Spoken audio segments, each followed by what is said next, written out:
Y bueno, No. mi segunda pregunta sería, a una semana de su segundo informe de gobierno, saber cuáles serían los 3 avances más trascendentales y concretos que su gobierno ha logrado en estos casi 2 años.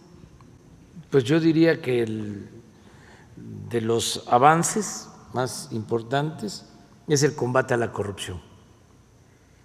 Creo que ahí nos hemos ahorrado miles de millones de pesos. Creo que ese es un logro.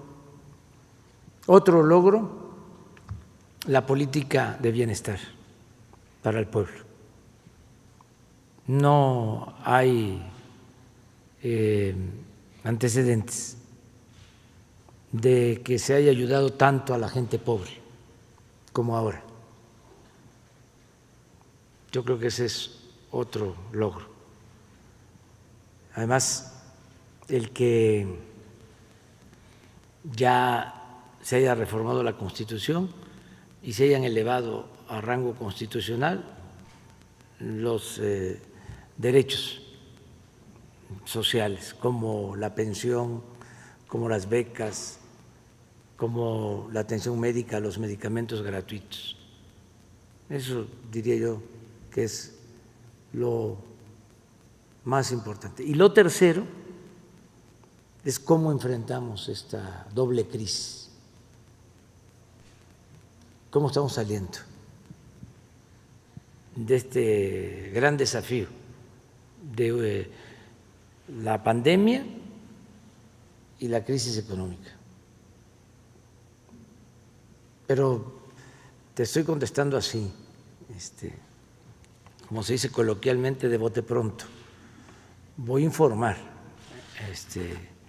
al pueblo de México de lo realizado, que yo considero que es bastante, y a pesar de la pandemia y a pesar de la crisis económica, sigo sosteniendo que el 1 de diciembre de este año quedan establecidas las bases de la cuarta transformación del país. No vamos a pedir más tiempo. El 1 de diciembre voy a informar cómo ya es otro gobierno completamente distinto y cómo también ya se empiezan a establecer nuevos hábitos en el quehacer público. Y lo más importante, el cambio de mentalidad de nuestro pueblo. ¿Cómo?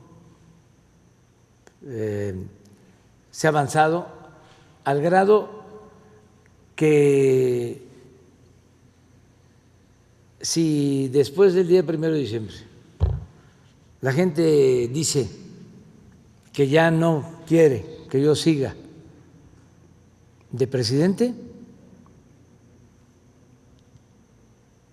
me quedaría satisfecho, porque diría, ya sentamos las bases de la transformación. Va a ser muy difícil ya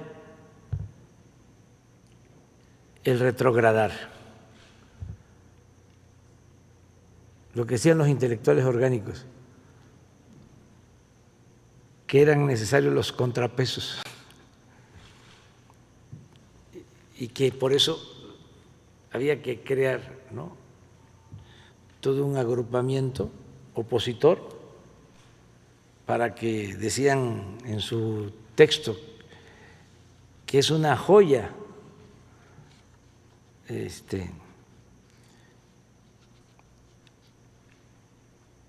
para que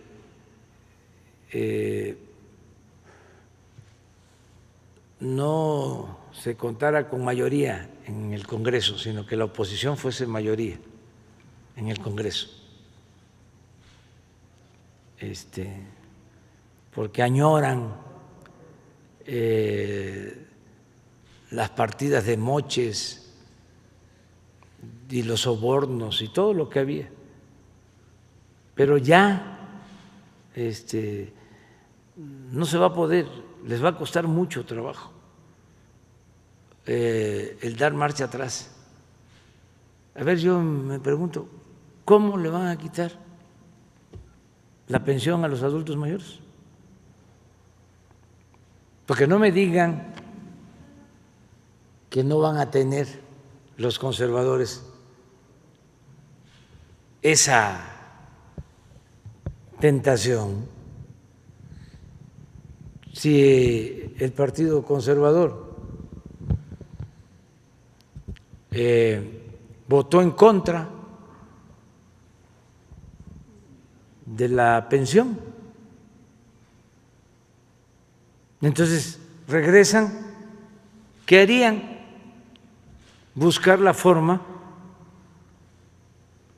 de darle marcha atrás, porque para ellos eso es populismo, eso es paternalismo.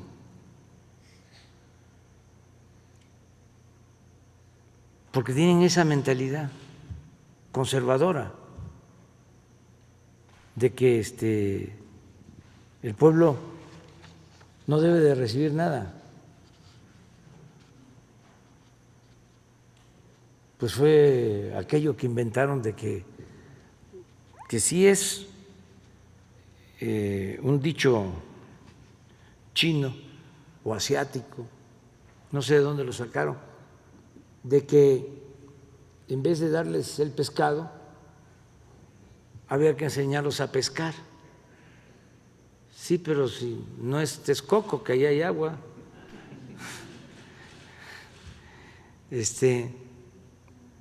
Si no hay agua, si no hay pescado, ¿sí? ¿Qué? ¿Que se mueran de hambre? ¿Que no, si tiene uno una mascota, un gatito, un perrito tan fieles, con tantos sentimientos, ¿qué? ¿No lo cuida uno? ¿No le da uno de comer? ¿O le dice, a ver, vete tú a buscar tu comida, aprende? Entonces, el derecho a la vida es uno de los principales derechos humanos, pero el conservadurismo no entiende eso. No, si hay pobreza, dice, es porque el pueblo es flojo, porque el pueblo no trabaja. Y todavía se avientan más cosas, no alcanzan ni siquiera a racionalizarlo, a elaborarlo, pero son partidarios de que el que tiene pues es afortunado, y mientras el mundo sea mundo, van a haber ricos y van a haber pobres. ¿Por qué? Unos van a tener más suerte en la vida que otros. Entonces, yo no creo en eso. Yo creo que todos tenemos derecho a vivir con justicia, a ser felices. Y para eso es el Estado, para eso es el gobierno, para buscar que no haya desigualdades, que haya justicia y que podamos ser felices. Y no es fácil, pero esa utopía es la que nos debe de impulsar en la vida. Como decía el maestro Galeano, ¿qué es la utopía? Dice, es algo que se coloca a cierta distancia, es como la justicia, y se camina hacia allá, y ya cuando uno piensa que va llegando donde está la utopía, donde está la justicia, se aleja y tiene uno que seguir caminando. Entonces dices, ¿qué es la utopía? ¿Sí? Es lo que nos lleva a caminar, lo que nos hace caminar para buscar un ideal. Entonces, puede ser difícil, puede decir, es un soñador, como decía Ricardo Flores Magón, mientras haya un soñador, hay esperanza. Pero en México no hay un soñador, son millones los soñadores, mujeres, hombres, por eso hay esperanza.